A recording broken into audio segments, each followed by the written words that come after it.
Hi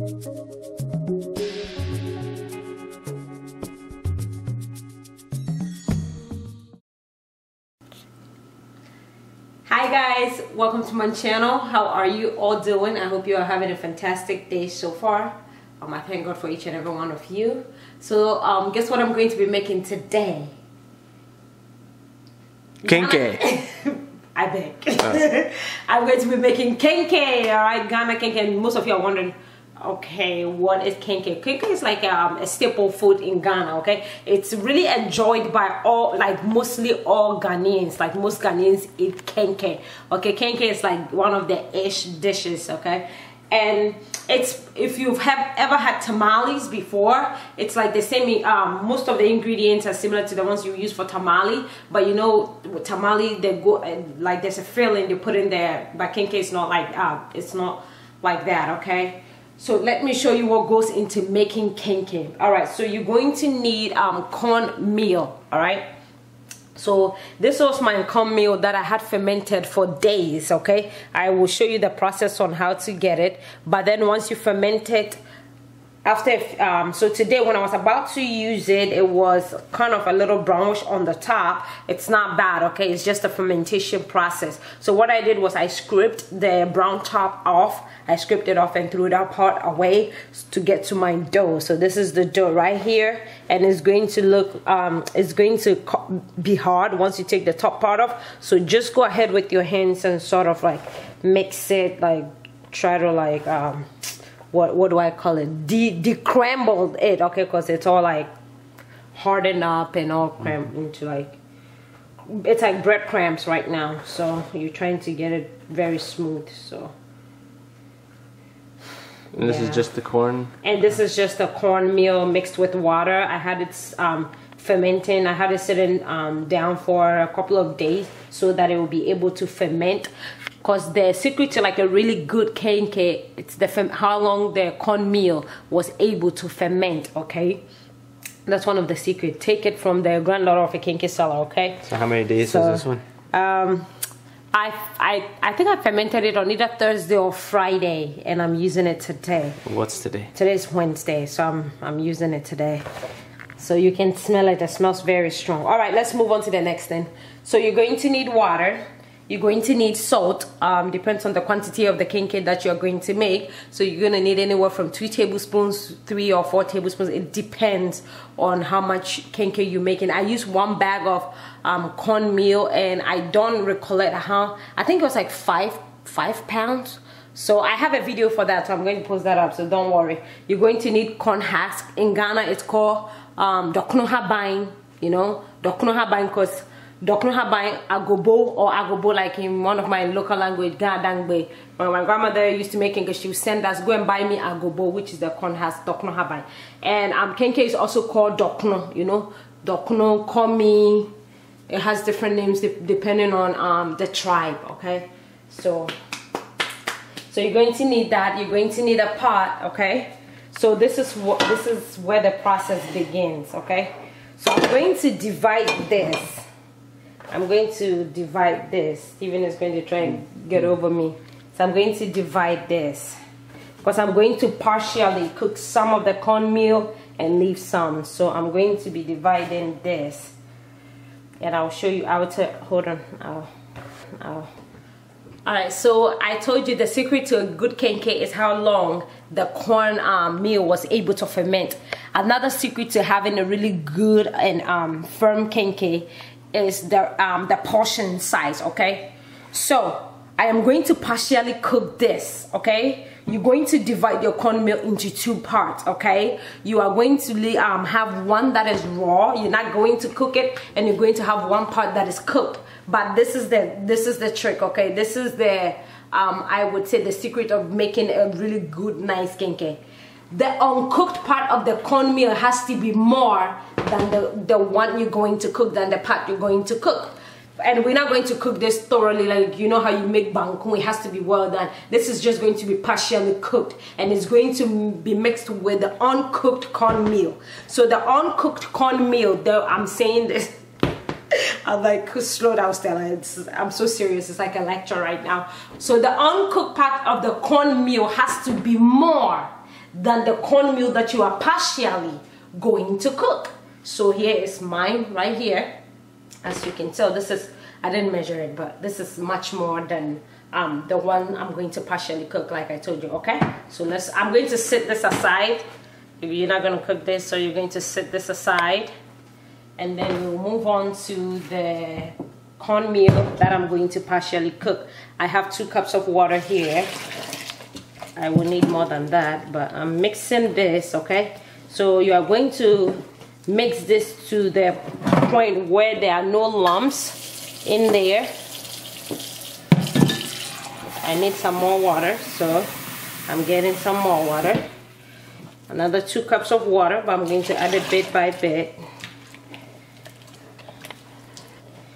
You mix really well.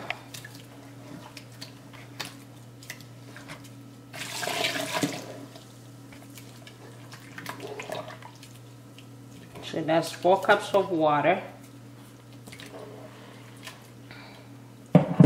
So you're going to mix it well.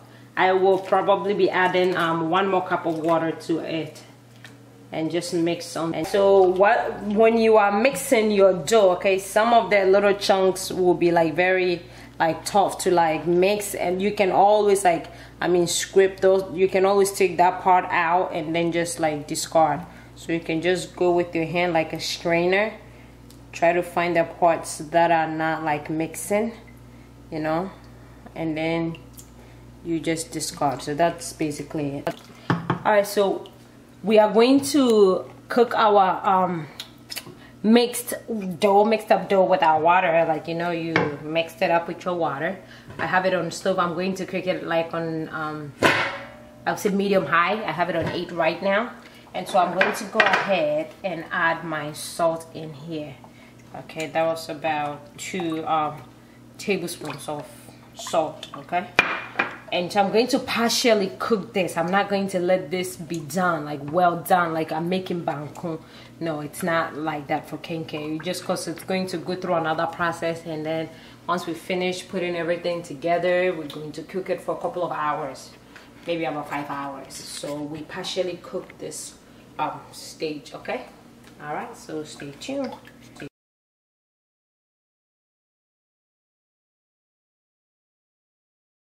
Yeah, so we probably used anywhere from, I would say 6 to 8 cups of water. Babe, get the Probably 8. Yeah, I would say 8 cups of water to mix the corn. And so we are just going to let this right now it's like it's liquidy. We want to get like a doughy consistency. We want it to form into a dough. And that's how we make the kenkey. This is step 1 for kenkey. Step 1. We're getting towards the consistency we want. Yeah. It's thickening up. We're just pounding, stirring out the lumps. Still got the fire going. Started with the kenkey is what we started with. Looks like a block of cheese, but break it apart when we add water, right? No. She's going to add the one that Charity is cooking. Oh, so we add this to the cooked stuff. Yeah, so always when you make kenkey, the uncooked corn dough has to be more than the one you cook. Okay. So here's what it's looking like. We're mixing this part with this part. So she's going to scoop that and put it in the uncooked dough. Cooked dough mixed with uncooked dough. Yeah. So the uncooked dough it's about 6 pounds. It's about, I'll say anywhere from 5 to 6 pounds of uncooked dough. It's a lot of dough. Gotta get every bit. Yeah, that's the last of it.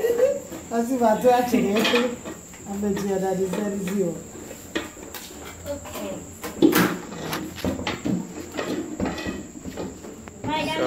So are you our mixer today?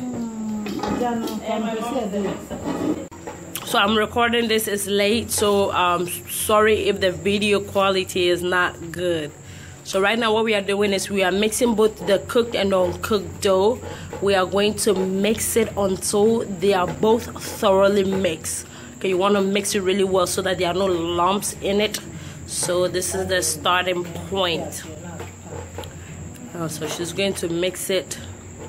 This is the Kenkey girl. She's single and searching. I'm just kidding, guys. She'll kill me. She'll kill me. And this is the Kenkey queen here. After thoroughly mixing the cooked and uncooked dough, this is what it looks like. It's late, so we're just going to let it sit overnight to ferment a little bit. We're going to cover it, and then tomorrow we are going to just shape it and make the Kenkey. We're just going to start with phase 3, because this is phase 2. And so this is what it looks like. Everything is thoroughly mixed. And I noticed that while my mom was mixing it, she added about, I would say, 3 cups of water to the cooked and uncooked dough, so that it will be able to, yeah, so that it will soften, yeah, so that it will soften it. So so that is it. We'll see the finished product later. All right, we're in the Kenkey making process, guys. So we let the mixture sit overnight, and now my mom is mixing it in order to make the Kenkey. And she has the corn husk here. She did sprinkle a little bit of water on the corn husk in order to make it manageable for her to mold the Kenkey into it. Yep, so this is it. She's going to mix everything by hand again this morning to make sure it's mixed thoroughly. So you guys can see what she's doing. This is going to be a lot of Kenkey. How? So she's making it into medium size. She's making the Kenkey into medium-sized balls, okay? Because I told her I don't want it too big.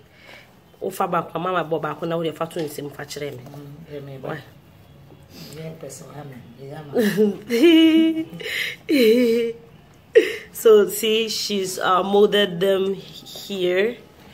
You can see into like a medium-sized shape ball.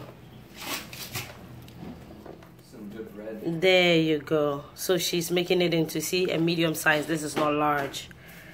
Okay, so that's what she's done here. She's made all the mixtures into like a ball, and then she will put them in the corn husks, shape it nicely so that it doesn't leak or water doesn't seep through. So we are going into phase, I believe this is phase 3 or 4. I'm not sure, but okay. Okay, so she picks up the corn husks. She picks up one Kenkey ball, and she puts it on the husks. As you can see, the husks are small, so she's going to try and cover the Kenkey with the husks so that it is covered thoroughly. So that's what she's doing now. See, she's making sure that it's thoroughly covered. Okay, and then she's going to twist the bottom part, and then she's going to make a hole on the side, and then pushing the tail. And then right now what she's doing is she's molding it. So she placed the Kenkey, the ball, on the husk, and then she's going to cover it. She's going to cover the Kenkey ball with the corn husk to make sure that it's covered thoroughly, or it's covered all around. There you go. And this is the tip, so she's twisting the tip. She's twisting it, and then she'll make a hole on the side. You see, she'll make a hole on the side, and she'll push in the tail of the Kenkey, of the husk, sorry. And whatever excess, let me show you, whatever excess is at the tip or the front, she will scoop it and then add it in here, and then she will close the gap and then mold it in her hand, sort of use her hand to mold it really well into a nice shape so that the husk is what would I say? So that the husk is like covered really well, so it doesn't like the Kenkey will not unwrap, or the ball will not unwrap from the husk. So this is the product so far. It looks good so far, so good. We will be cooking this later on in the day because my mom still has a bit of ways to go with this one, and so I am going to get ready and go to church. The Kenkey cooking, it's been cooking for, I will probably say, about an hour and a half. My mom just added some more water because it looks like it needed some more water. So you arrange the kenkey in the pot, depending on the quantity. Add about, I'll probably say anywhere from 4 to 6 cups of water. Cover it with a plastic bag and then cover the pot and let it sit and cook for about like 6 hours, maybe. Yeah, 3 hours. Oh, okay. So I was over cooking. So it's 3 hours. Ah, been fine. So the kenkey is done cooking. It's been cooking for 3.5 hours, almost 4 hours. I'm so excited because I'm going to have some. Okay, look at this. It's so soft. Ugh. It's so hot too. So you can have your kenkey with, I would say, pepper, like the grounded salsa, with shito on the side. You can also have it with okra soup, okra stew, palm nut soup, peanut butter soup. You can have it with basically any sauce of your choice. You can have it even, you know, the stew that we use in eating WAAKYE, the WAAKYE stew. You can have it with that, with shito. Like my mom is like shito too. So yeah, you can basically have it with any sauce of your choice. You can have it with, if you have a goosey soup, a goosey stew. You can be, kenkey will go with any kind of sauce or stew. Okay, so this is it. I will show you what the inside looks like. One side. This is the end product. This is what the kenkey looks like. Look at that. It's very hot, so oh, this is so good. And so I have okra soup here, and I also have pepper with fried fish on the side. So like I said, you can enjoy it with soup, the sauce here, any stew of your choice or preference. But this is what the kenkey looks like. The kenkey that my mom, it's so hot. I'm trying to, after 3.5 hours, the kenkey is finally. Look at that. Look at it. She's one of the best kenkey makers in Ghana currently. Okay, so look at that. Let's try it. Oh, Ma, yeah, that's why. Good job, Ma. Well, it's a wrap up. I hope you enjoyed this kenkey making process with us. All right. If you have not subscribed, please do so. If you're a new subscriber, we want to say thank you and welcome to our channel. We love you guys. We'll be back home soon. Have a fantastic day. God bless each and every one of you. Bye.